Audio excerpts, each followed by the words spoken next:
Hello, my name is Megan Lempy, and this is my project for Nursing 309 International Transcultural Perspective. The subculture that I chose to elaborate on today is Mediterranean, more specifically Greek culture.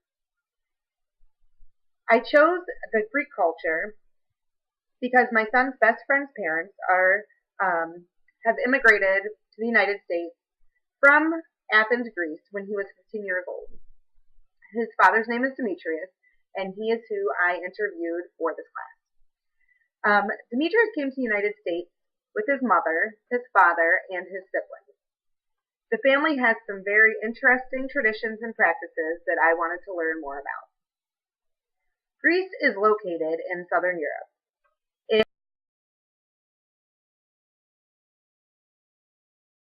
It borders Albania, Bulgaria, and Turkey.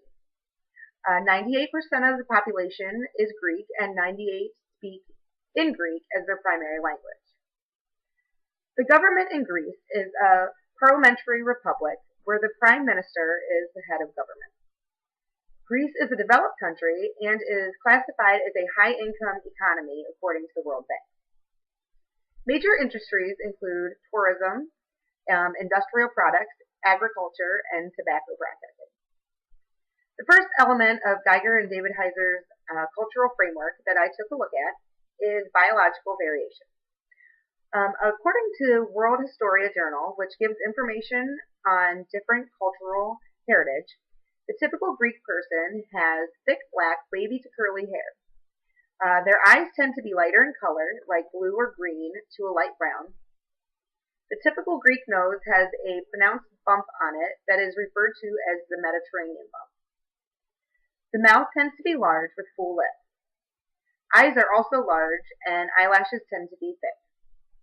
People of Mediterranean descent tend to have olive dark brown skin and are rarely fair-skinned. According to dermatologist Matt Green Alexis, the olive tones of the Mediterranean skin are perfect for shielding UV rays while still bronzing to the perfect tan. Rarely do Greeks get sunburned. Demetrius fits these characteristics to a T.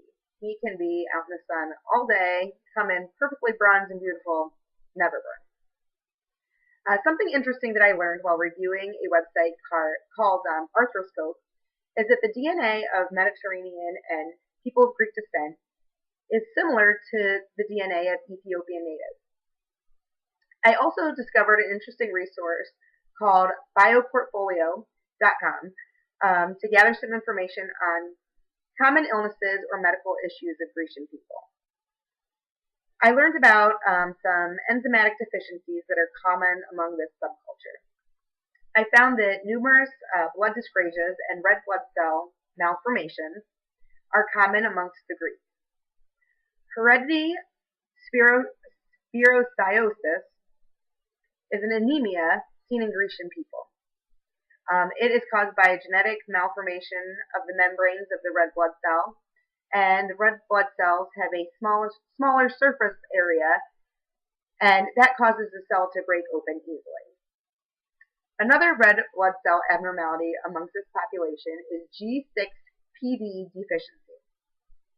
This is a deficiency of an enzyme that helps red blood cells to function normally. This is a form of a hemolytic anemia, and this anemia is common in Greek people after exposure to certain medications, foods, and also infections. While Demetrius isn't aware of any blood disorders in himself or in his immediate family, he is plagued with another disorder that is common among the Greeks, lactose intolerance. Lactose intolerance occurs when the body fails to produce enough of the enzyme lactase. Demetrius, his son, and his mother are all lactose intolerant. According to Science Daily magazine, Grecian people have an alarmingly high risk for cardiovascular disease. Up to 33% of Greek males have hypertension, and another 60% are overweight.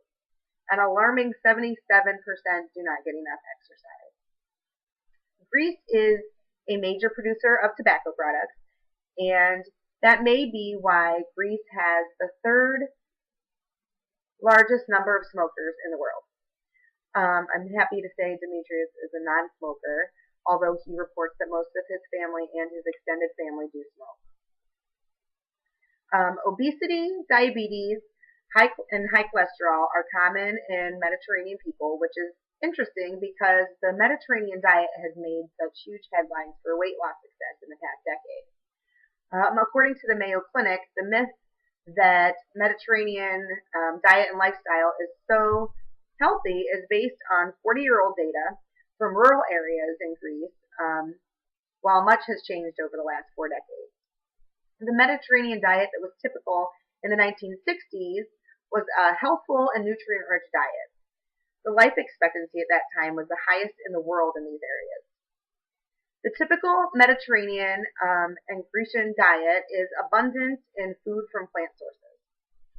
Vegetables, fruits, grains, nuts, beans, and seeds are eaten in abundance. Breads and whole grains are minimally processed, and fresh fruit is eaten daily as a dessert.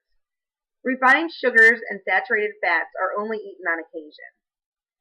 Olive oil is the primary source of fat in the diet. This monosaturated fat is known to reduce LDL.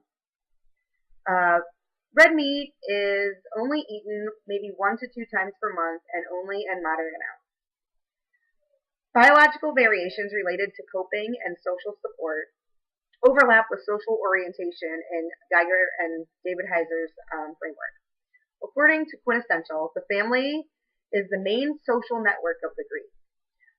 Greeks tend to maintain an intricate network of family and friends.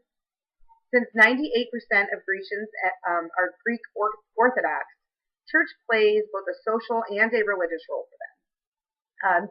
Demetrius was telling me that his family drives 2 hours each way to church every week so that they can attend a Greek Orthodox church. Greeks are very proud of their heritage.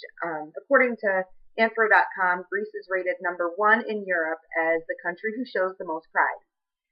Demetrius has a 13-year-old son who attends Greek school so that he can learn to speak Greek and so that he can learn about their heritage. The Greeks show respect to their elders in a hierarchy and view their families as their strength. When Demetrius' father passed away a few years ago, who was the patriarch of the family, the entire family mourned for 12 months. They didn't celebrate birthdays or holidays except for Christmas, and that was to show their respect for him. According to GreekCare.org, the Orthodox Church advocates traditional patriarchal family, and this was evident in Holly and Demetrius' wedding ceremony when she accepted her husband as head of the household. The husband and father are seen as the main authority figures, while the mother or wife are to focus on the home. While the husband is responsible for providing financially for the family, the wife is responsible for child rearing and maintaining the home. There's never been a time when I've been to their home when it is not immaculate and there's not a huge food spread. She spends all of her time just meeting the needs of her family, cooking and cleaning. In business, the Greeks tend to use their intricate web of family and friends to do business with those that they trust. According to Quintessential, nepotism is not viewed as negative and is very common in Greek culture. Forming personal relationships with business partners is also very common. The Greeks are skilled in negotiating and love to haggle.